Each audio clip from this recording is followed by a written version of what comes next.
The only survivor of a shipwreck was washed up on a small, uninhabited island.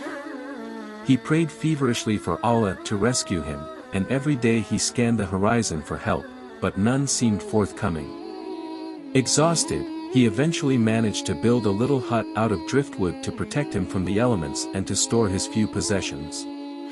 But then one day, after scavenging for food, he arrived home to find his little hut in flames, the smoke rolling up to the sky. The worst had happened, everything was lost. He was stunned with grief and anger. "Allah, how could you do this to me?" he cried.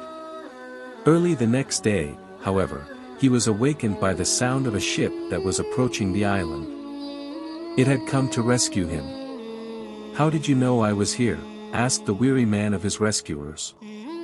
"We saw your smoke signal," they replied. It is easy to get discouraged when things are going badly. But we shouldn't lose heart, because Allah is at work in our lives, even in the midst of pain and suffering. Remember, next time your little hut is burning to the ground, it just may be a smoke signal that summons the grace of Allah. Pass this on. You never know who may be in need of this today.